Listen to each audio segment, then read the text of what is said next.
Ei pessoal, tudo bem? Eu sou Amanda Taide, mineira na origem, com passagem em São Paulo e candanga de coração. Casada, mãe do Pedroca Pipoca de 3 anos, do Luquinhas Pimpão de 1 ano e tutora do Vira-Lata Farofa. Sou professora doutora da UNB, dos cursos de Direito Empresarial, Concorrência e Comércio Internacional. Apaixonada pela vida acadêmica, eu adoro inventar moda para facilitar a compreensão dos temas jurídicos pelos alunos. Então, esse é o Direito Empresarial Café com Leite, um podcast voltado para os estudantes de graduação e iniciantes no mundo do direito comercial, para que possam aprender ouvindo a bibliografia obrigatória e complementar do nosso curso. Esse é um podcast simples, curto e gostoso, como um café da manhã mais rapidinho durante a semana. Convidarei os próprios autores ou comentaristas dos artigos acadêmicos, capítulos ou trechos de livros essenciais para a compreensão do direito empresarial, para que os alunos da graduação em Direito possam conhecer e se apaixonar pelos principais autores do direito privado no Brasil. Como será um podcast voltado para os alunos da graduação, os episódios serão divulgados durante o semestre letivo da UNB. Durante as férias, faremos uma pausa para preparar o próximo semestre e também os novos episódios. Então, vamos comigo para a próxima xícara de café com leite?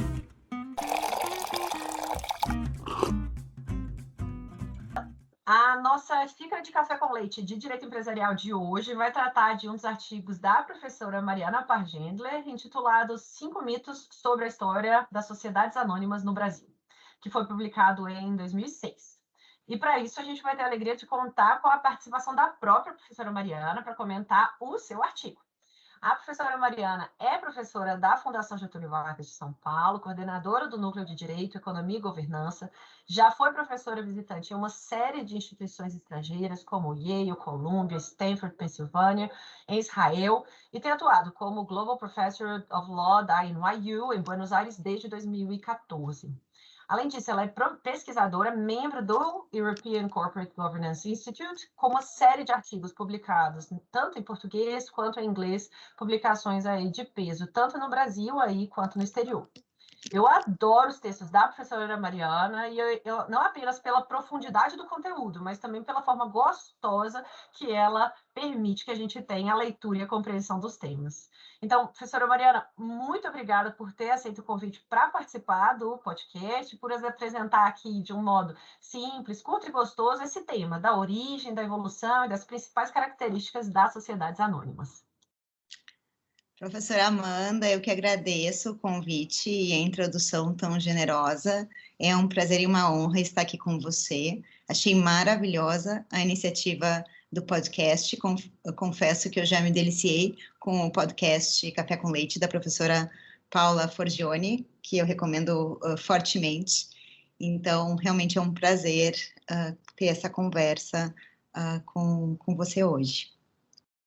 Muito obrigada. E para a gente compreender um pouquinho desse artigo, né?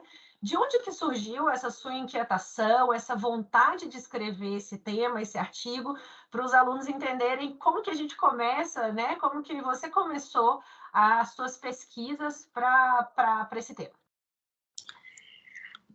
Esse artigo, ele foi escrito no contexto de um convite para contribuir para o livro em homenagem ao professor Modesto Carvalhosa, que todos sabem é um dos grandes nomes do direito societário brasileiro. Na época, eu tinha acabado de concluir meu doutorado, que foi sobre a evolução do direito societário brasileiro. Por que eu tratei da evolução do direito societário brasileiro? Bom, foi num contexto, eu fiz meu doutorado fora, em Yale, era um contexto que havia grandes debates entre os economistas sobre os fatores que moldavam a evolução do direito societário. Havia muitos estudos da evolução do direito societário em outros países e não havia um estudo no Brasil. Então, em determinado momento, foi esse meu segundo projeto. Na verdade, eu troquei de projeto. É importante as pessoas saberem que o caminho não é tão linear assim, mas acabou sendo esse projeto sobre a evolução do direito societário brasileiro, que redundou no livro Evolução do Direito Societário. Atualmente está esgotado, mas esse ano vai sair a segunda edição. Então, eu tomo a liberdade de recomendar. Então, eu tinha acabado de fazer um projeto mais de fôlego, que tratava muito desse debate com as grandes com a grande literatura de direito e economia, e eu que tinha esse desafio, então, de fazer um capítulo de livro em homenagem ao professor Modesto Carvalhosa, que sempre foi muito crítico, muito sagaz nas suas observações, a quem eu sempre muito admirei.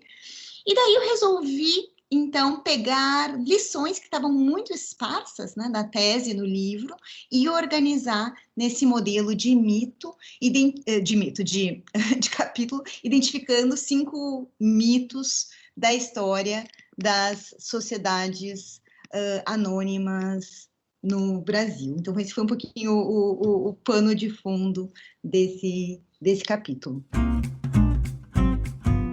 Perfeito. E saindo aí da visão ampla e mergulhando no tema, né? Como que você poderia apresentar para os nossos alunos, né, da graduação em Direito, esses mitos, né, sobre a origem, a história das sociedades anônimas no Brasil, especialmente aí em comparação com a história e evolução das sociedades anônimas em outras jurisdições, tendo em vista esse seu perfil, né, sempre muito internacional também.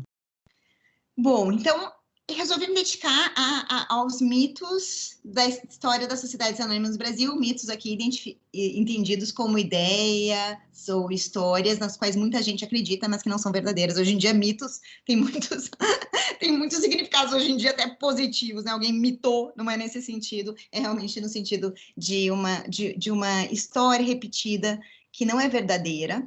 E acho que é legal a gente pensar nisso. O direito é cheio de mitos. Hoje em dia há outros estudos que têm apontado mitos no direito, inclusive no direito societário. Tem muitas falácias também. Hoje em dia eu estou envolvida num projeto sobre falácias escondidas no direito societário. Então, eu resolvi alinhar essas ideias mais sobre o direito societário brasileiro, que acabam não sendo realmente verdadeiras, mas elas cumprem uma função, né, normalmente uma função de tentar defender uma posição de um interesse hoje, com base na ideia de que sempre foi assim, ou a nossa cultura é assim. Eu destacaria alguns, né? E, por exemplo, de que o direito societário oitocentista era uma cópia cega do modelo francês, ou que o nosso Código Comercial foi uma cópia cega do modelo francês. Isso a gente vê em algumas obras de grandes autores, e para ver que isso não é verdade, a gente precisa, em primeiro momento, até cotejar código a código, e a gente vê que isso não é verdade, até o direito... O primeiro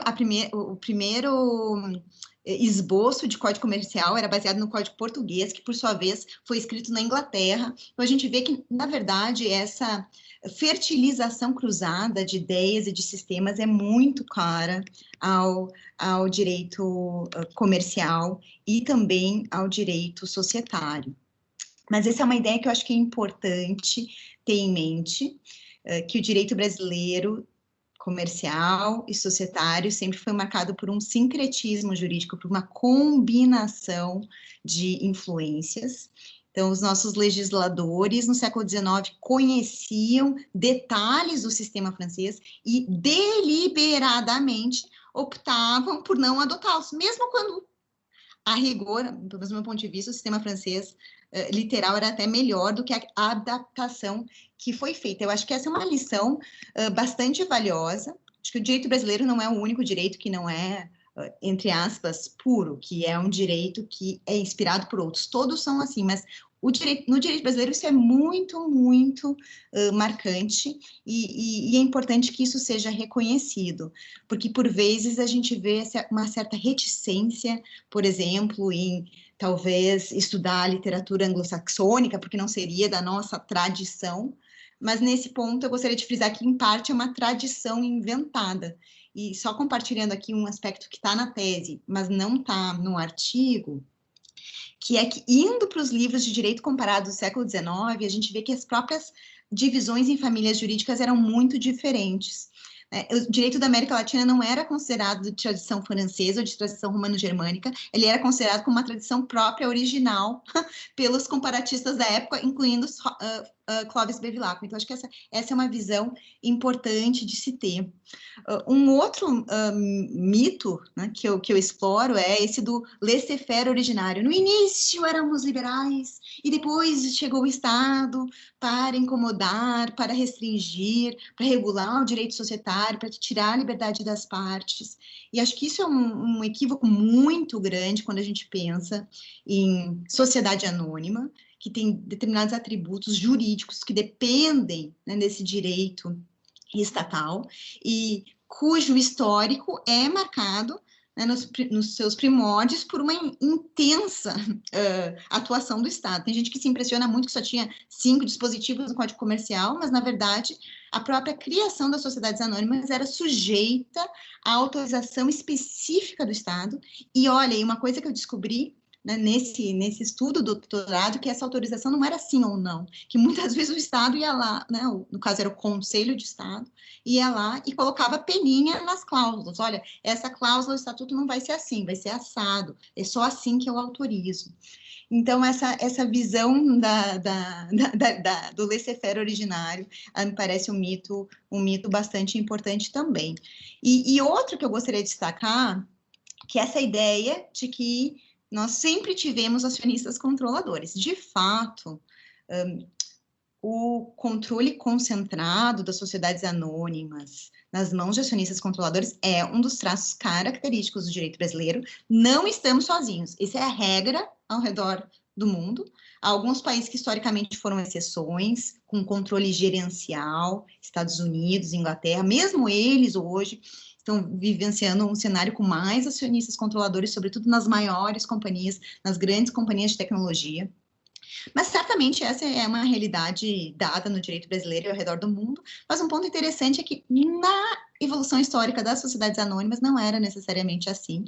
Hoje em dia se fala muito em voto plural, agora a gente está com uma medida provisória para ser convertida em lei, que agora não estava nem na medida provisória, né? Passou realmente no Congresso Nacional para criar voto plural, que voto plural, alguns acionistas têm mais voto, né, por ação que outros, e no século XIX a gente tinha justamente o contrário. A gente tinha uma limitação bastante recorrente ao número de votos dos acionistas, inclusive dos grandes acionistas, o que impedia, digamos, de fato, uma situação ou pelo menos, enfim, de acionista controlador em razão dessa limitação, que era prevalente, aliás, não só no Brasil, mas numa variedade de outros países também. Então, a sociedade anônima não surgiu de um conceito de acionista controlador. Na verdade, é um fenômeno importante, mas subsequente na história e na evolução desse instituto.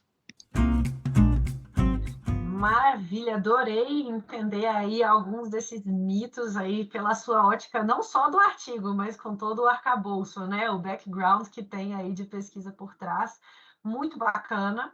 E eu queria entender um pouquinho da sua visão, uma visão de quem é estudiosa aí das sociedades anônimas, dos temas que tocam essa discussão, e quais que seriam as principais dificuldades aí encontradas no dia a dia da implementação dessa legislação, da legislação das sociedades anônimas no Brasil?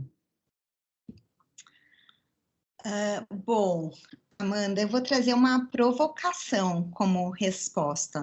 Aqui é uma provocação que vem da minha participação na terceira edição do livro Anatomia do Direito Societário, que é um livro de direito societário comparado, já existente desde 2004, está agora na terceira edição, na qual eu me juntei, e incluí o Brasil como um dos países chaves a serem analisados. Fiz um lobby no início, e no final foi bem sucedido, o Brasil foi incluído.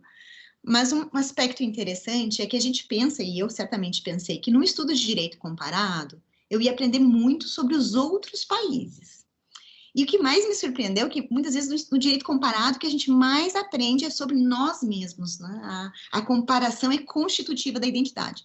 E depois de ter estudado os outros países, eu me dei conta, realmente, de quão diferente, em alguns aspectos, é o Brasil. Tanto que depois de escrever de participar nesse livro, eu escrevi daí um artigo em inglês, depois traduzido para o português. Em português, o título é o tipo de sociedade anônima é universal? E a provocação ali é que alguns dos elementos básicos do tipo de sociedade anônima, tal como conhecido em outros países, é mais fraquinho por aqui. E digo mais, não é culpa do Código Comercial, não é culpa de um passado histórico, é tudo novidade, né? É coisa, assim, dos anos 90 para cá, com essa força maior. O que eu quero dizer com isso? Vou focar aqui em 3 desses elementos, poderia ter outros, mas acho que esses são centrais. Um dos atributos básicos, responsabilidade limitada.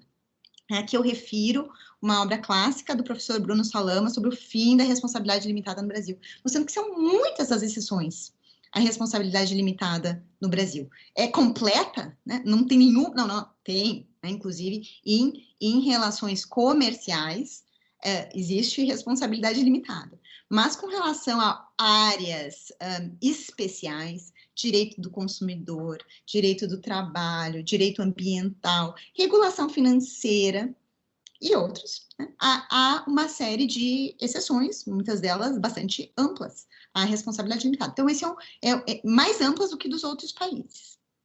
Vou dar outro exemplo, que às vezes acho que é menos reconhecido a excepcionalidade e talvez seja mais dramático. Desde os anos 90, os autores de Direito e Economia têm reconhecido que mais importante do que a responsabilidade limitada é a proteção do patrimônio da empresa relativamente, da companhia, relativamente aos sócios e aos credores dos sócios. É o que alguns chamam de entity shielding, blindagem da pessoa jurídica, ou lock-in, bloqueio do capital. A professora Lynn Stout, os grandes expoentes do direito societário norte-americano, começava a falar que a sociedade anônima é um poço de piche. É mais fácil entrar do que sair. Você sai como? Você sai vendendo suas ações, se você tiver a sorte de encontrar alguém que queira comprar suas ações. Mas você não pede seu dinheiro de volta. Você não pede seus haveres, não dá. Outros autores chamam isso de uma proteção da liquidação. Acionista só recebe de volta se a companhia for totalmente liquidada e os credores foram pagos primeiro. E no Brasil? Bom, no Brasil, para companhias fechadas, isso foi bastante flexibilizado com o Instituto da Dissolução Parcial.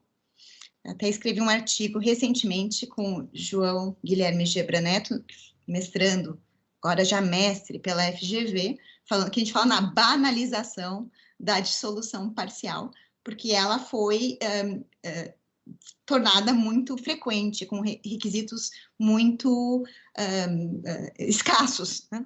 Uma certa banalização, é uma evolução interessante essa da jurisprudência do Superior Tribunal de Justiça, mas realmente isso pegou, a gente também fez essa análise, isso pegou na jurisprudência, e hoje é bastante aceita. É difícil efetivar, o João Guilherme Gebra fez o mestrado vendo, e o que acontece depois que você ganha a sentença? O que depois transita em julgado. Bom, daí são elas. Mas do ponto de vista, enfim, né, do direito subjetivo, isso foi relativamente pacificado e é bastante heterodoxo. O professor Klaus Hopt, que é um grande societarista alemão, quando eu quis escrever, eu citei os embargos de divergência do STJ no Anatomia, e ele falava, Mariana, mas isso tem que ser alguma decisão isolada, isso tem que ser excepcional. Ele não acreditava. É bastante heterodoxo. E outro ponto que eu mencionaria é o elemento da delegação da administração sob estrutura de conselho, né? A ideia de que numa sociedade anônima a administração é delegada e que o conselho de administração teria muita importância. E é claro que todas as diferenças entre sistemas jurídicos são relativas, mas nesse espectro, o direito brasileiro dá muito poder para os acionistas e esvazia muito a competência do Conselho de Administração. Acho que a lista da competência obrigatória já é bastante importante, relevante. Além disso, a Assembleia Geral pode chamar outras decisões que não estão na lista da competência obrigatória. Além disso, tem os acordos de acionistas e a questão da vinculação do conselho. Então, acho que é importante ter em mente, eu acho que todos esses pontos conversam. Já pensei sobre isso em outros artigos, mas acho importante a gente pensar que, para além de um tema que é o mais batido na literatura, que é super importante também, que é o da proteção dos investidores, às vezes as nossas diferenças mesmo são mais profundas. né? Até o ponto de dizer, será que isso é mesmo, né?